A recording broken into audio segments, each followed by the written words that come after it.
Hello, lovely witches. Dawn here, and welcome to another episode of Shadow Magic Mondays, where I share with you tips, tricks, and techniques to help you on your shadow work journey. Okay, so this topic is about communication and how to communicate with your romantic partner or just friends or other people, but in a way that you do not compromise. So let's talk about why we compromise. First off, is we feel like there's not enough to go around, or I don't want to rock the boat, so I'm going to give up what I need, want, and desire in order to keep the unity of the group. There is an idea that uniformity equals unity, and that's not it. No, see, unity is where you come together in agreement, but it does not require you to give up what you need, want, and desire in order to have unity. Okay, so I want to share with you something that I learned from a couple of motivational speakers. I'll put it that way. I guess that's the category you put them in: personal development, motivational speakers. So the first one is Dr. John Gray. He wrote the book Men Are From Mars and Women Are From Venus. And it's basically how the two genders communicate to each other. Now, I understand, he makes this gender specific, but really, honestly, in my experience, you can throw the whole gender thing out the window.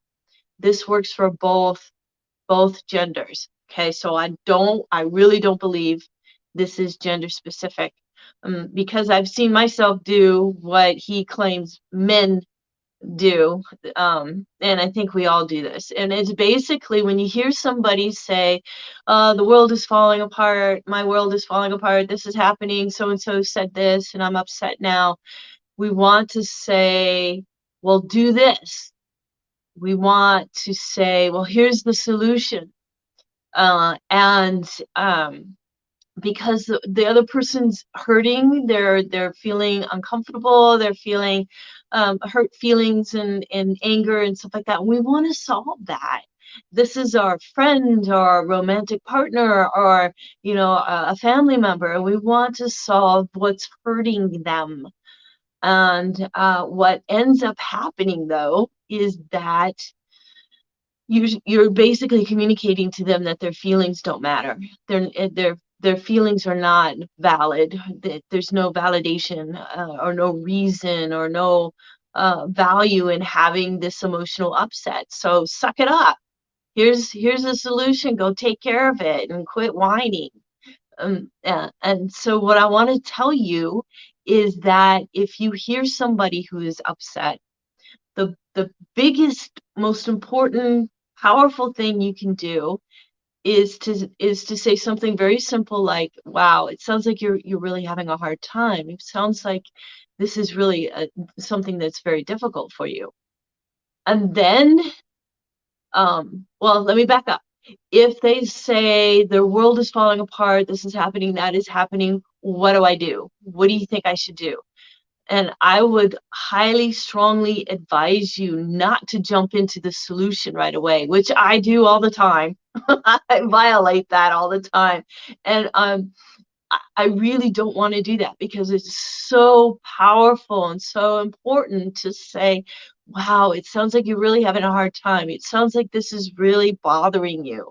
And when you say words like that, you're validating their upsetness. You're validating that what they're feeling is really happening, is really what they're feeling. And to acknowledge that it's happening makes the other person feel comforted, makes them feel safe, and makes them feel like they can trust you with their feelings. And that's the crux. That's the key in communicating with another person, is letting them know you're listening and you understand. All right. So another thing is you could, if somebody's really, my teacher would say activated. So if the other person's really activated and they're really feeling their emotions and they're very upset, you could even say something like, can you tell me more about this?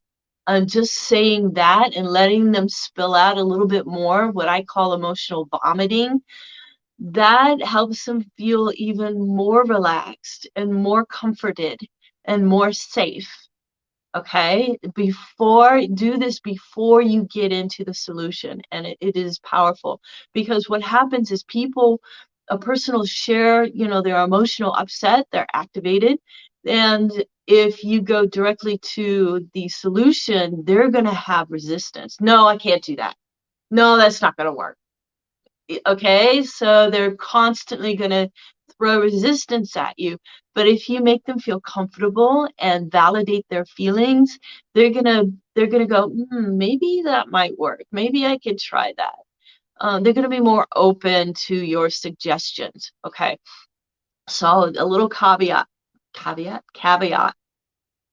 that is but if a person's really activated and they're very angry and upset and they're not asking for a solution, then go even deeper into tell me more about that. It sounds to me like you're very upset, and it sounds like this person said this and it's really upset you, and you don't know what to do, and tell me more about that. I want to understand it better. So when somebody's not asking for a solution, it's important to make them feel comfortable and safe, and then once you've really drawn them out, then they feel really comfortable, and you'll see it, you'll feel it, that anger and stress and everything starts calming down, and then you can ask. And I would strongly suggest, ask, would you like my advice? Would you like my insight, or a possible solution to this issue? And you're going to get, most likely you're going to get, yeah. And their emotions are much more relaxed and they're open. Okay. Now, in a romantic relationship, this is so important. I came home one day, and this was at the beginning of the pandemic, and we were still going into the office. They weren't letting us work from home yet. And I was so stressed out. And Skip could feel it when I got home. He says, what's wrong? And I said, I'm just really stressed out right now. And he says, well, you shouldn't be stressed out about things that you have no control over, and walked away. No, I'm feeling really stressed out, and you're dismissing what I'm feeling. You're saying it's not important. Just suck it up, Okay, so that really, really hurt. And I've communicated to Skip, and he understands Dr. Gray's men are from Mars and women are from Venus, so I have to remind him, don't do that. That makes me feel really, really bad. Okay. So if you have somebody that is open to learning more ways of communicating, then definitely communicate to them about listening to your emotions and validating them, and before even suggesting a solution. Okay, so I've got some notes here.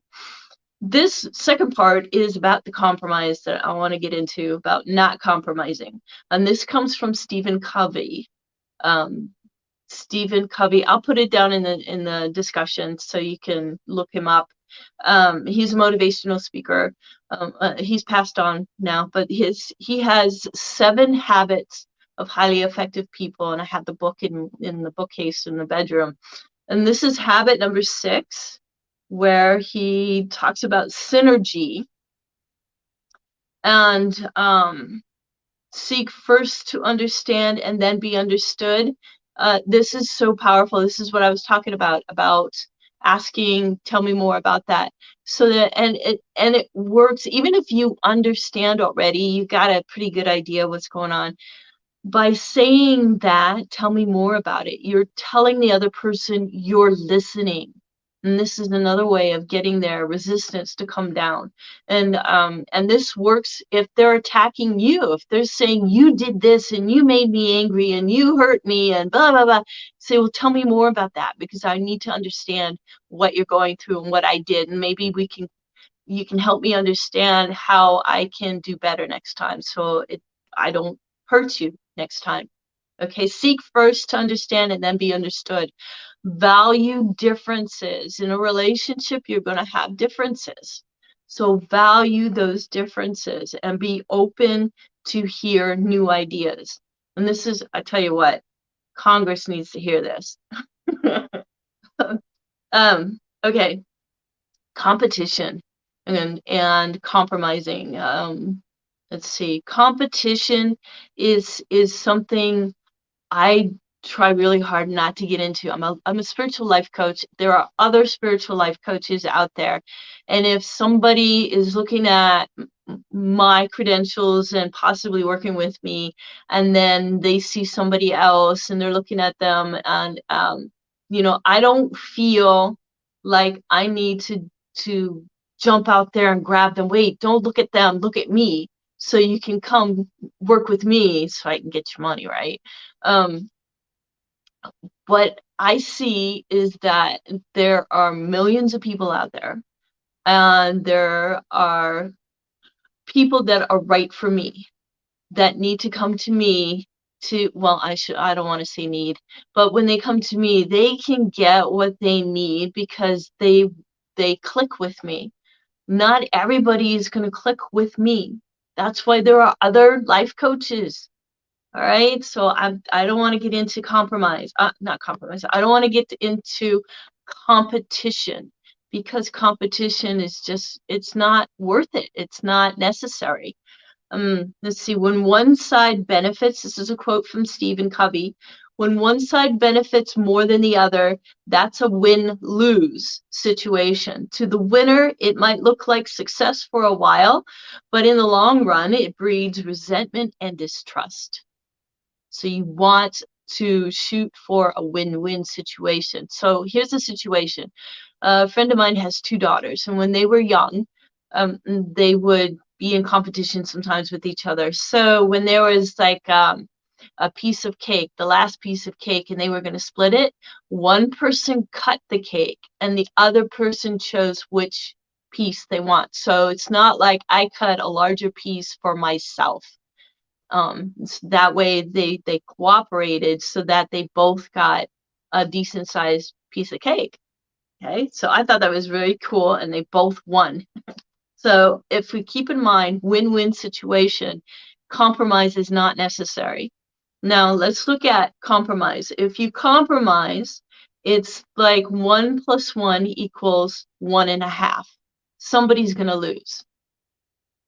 Synergy is when we come together, and the way I've heard it explained is when you bring 2 minds together, you create a third mind. So you have 3 minds, and there's something energetically that happens when 2 people come together like this in a like-mindedness, when they're on the same side of the table looking at the problem, instead of one person on one side of the table and the other person on the other side, and they're going at it. Well, I want this and I want that. So you have the last piece of pie. There's only so much pie to go around, and if you take a bigger piece, then I get less. That's compromise, and that's competition. I need to get in there and make sure I get as much as I can, even if that means you get less. And we want to throw that out the window, because it's not necessary to think that way. That's not the truth. If we come together, we create more. With synergy, we create more than with competition. So with synergy, we're not just resolving conflict. When we get into synergy, we transcend the conflict. And that's what we need to shoot for. Creative cooperation. Uniformity does not equal unity. I mentioned that before. So what happens is we compromise in order to remain part of the group. And you have to let go of what you need, want, and desire in order to be accepted in the group. And this can cause problems. If the group is open to new ideas and whatnot, you can create synergy, and that makes the group better. And that makes the group able to meet people's needs so much better. Okay.